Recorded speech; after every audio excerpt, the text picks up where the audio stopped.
Okay, now let's talk a little bit about shafts. I showed you the solid shafts last time, which is still the one that's on the gear set here, as well as the solid center shaft that I had the steering wheel mounted on at that time.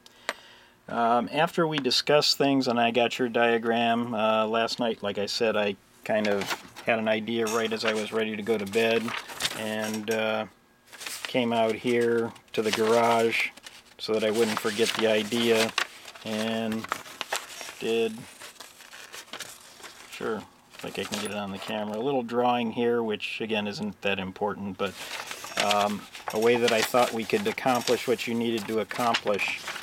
What I did was take the same size diameter that we had on the initial shaft and took a piece of tubing as opposed to the solid shaft that we had before. Okay, it's hard to put it into the camera. There we go. And get it to show, but this one on this side is tubing, this one is a solid shaft with the threaded hole in it. So this is what we call 5/32, you would call it 4mm tubing. And on the end of it I machined a notch different than the one that I have on the solid one, which was the way that you had it with the two facets on it that way. So this one I just basically cut half the tubing off, if you can see that. Then I did the same thing for the shaft with a piece of hollow tubing and cut a like half notch into this tube. And then this one I also marked to make it easier to take things apart and put it together, so that I could take your gear set off of the solid shaft pretty easily and transfer it to the hollow shaft. And that's done this way. The side with the notch, just like it was on the solid shaft, first goes on to your coupling. And what I like to do is align it so that the, let me tilt this up a little bit, it's a little too low, hang on here. I like to align it so that the set screw is on the large side of the tubing, so the set screw would go on this side of the tubing so that there's more purchase area there for it. So if that goes in this way, and I've got this marked with a scored line, it just goes in up to the scored line, and this gets tightened down. Then the other shaft, in my recommendation, since we have a hollow tube here, is for this set screw to go 180 degrees apart from that. And you can see like a little mark on here, and I'll actually put a little score mark around here so you know how far onto the tube that this goes. I'll make it exactly the same measurement that you had on your original one, so this goes on like this. So now you've got your new gear set onto a hollow tube as opposed to the solid tube. Now when we take the new hollow steering shaft and insert it into the end of your gear set, you can turn it and you can feel it where it lines up, and it'll snap right in, and you've got a very firm, very solid shaft at that point that's not going to have any give or any play that you were worried about in there. So that goes together and it stays together very, very well. Now in order, and on this, the steering wheel will go on just as it did before. If you want me to use this one, the hollow shaft, I'll solder the little fitting onto this one where it belongs. The steering wheel, which by the way I put it together backwards last time, I had the crenellations on the top side of the wheel instead of the bottom side, so I switched them around. And I think I put them in the right way so I can put the top center hub on this time. So this will go onto the shaft.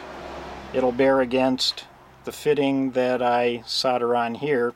Now the difference on this, there's no way to tighten this down onto the steering column. So you would have to put a small dab of silicone adhesive or something on here, and I would recommend silicone adhesive because one, it's a little forgiving, and two, you usually can get things apart pretty easily, but it'll hold it tight enough. So a tiny little dab without getting it into the center on the outer edge of this steering column. This would slide on against the bushing that I'll have soldered on there. And then likewise, the horn ring now has no way to physically attach. So I would put a couple little dabs of silicone adhesive on the inside here, line this up, and again, everything at that point will line up and this will snap down. And then I would let that all set and dry before I played around with it a whole lot. And actually this could be glued onto this before you even put the wheel onto the column, which is what I would recommend. And then if you needed to, you could clamp the two parts. Hang on one second here, I got to line up some spokes. Until these things are actually super glued in place, they tend to move. Hang on for a second here.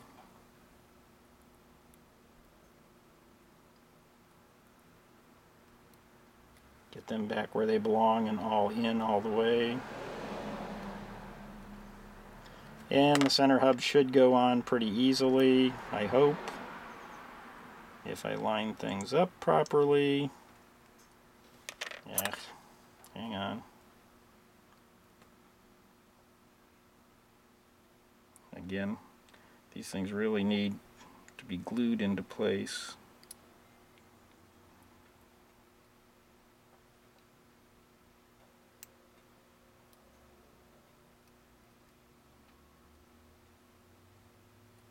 Okay, now let's give it a try.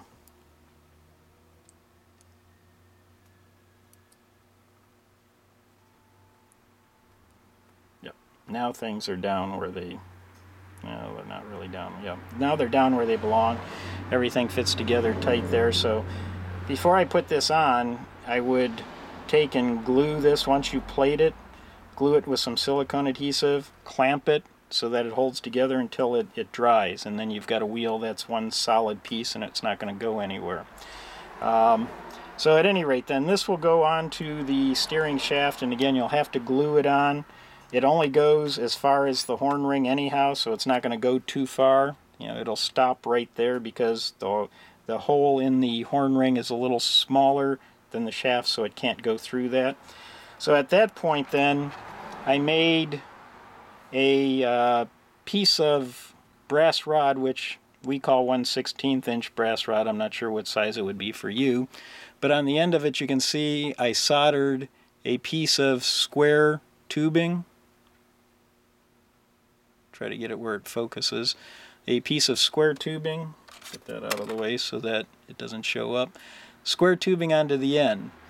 Now this will pass, yeah, and everything's coming apart here, that's fine. Now imagine the steering wheel is already on here.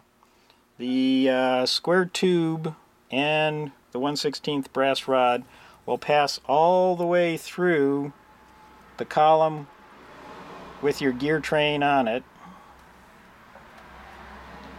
and turns independently inside of it. So again, we've got the steering column, we've got your gear train, those lock together like that.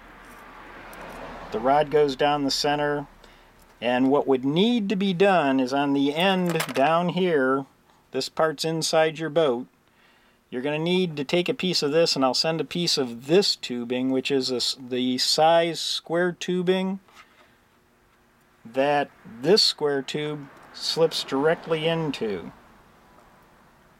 That will slip in. So if you glue a piece of this down, and it's only got to be a short piece, into the bottom of the boat where this tube can go in, your whole steering train goes over that. The outer sleeve, which your steering wheel is attached to, can turn. And I should put a little flag on this. Let me get a little piece of tape here or something.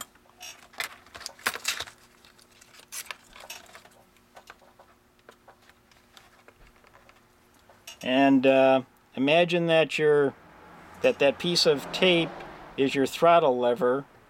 I'm now turning, try to get this all in the picture, turning your gears, turning the outer rim so that the wheel will turn, and the flag stays still.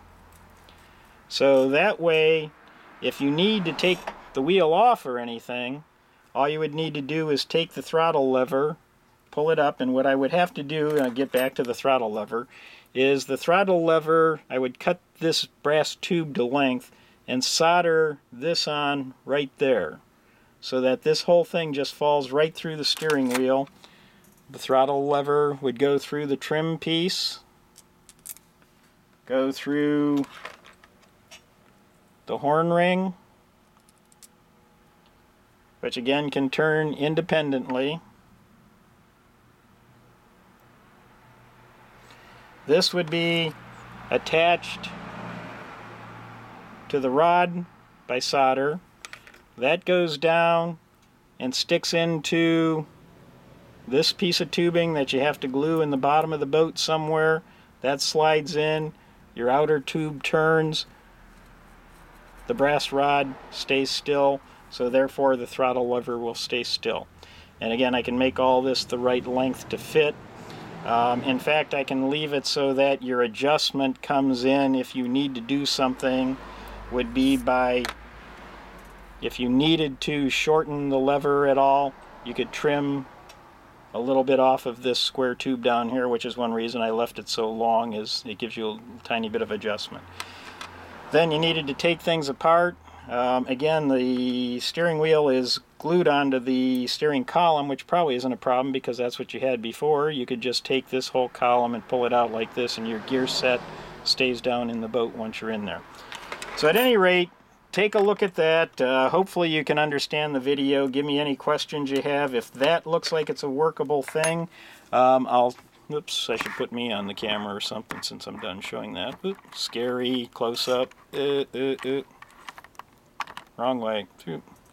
At any rate, let me know if that will work for you. If it does, I'll solder that together and I'll cut all those tubes to the right length so that it exactly matches what you have on your Dumas wheel here. You know, from a length standpoint and everything, I'll make it exactly match that, so it should go right into your boat.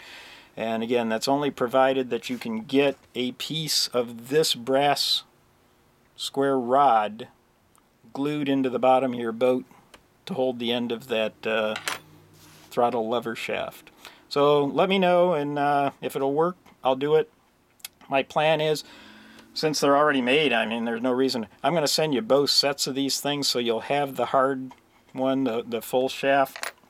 I'll send you the new shaft for your, the solid shaft for your gear set.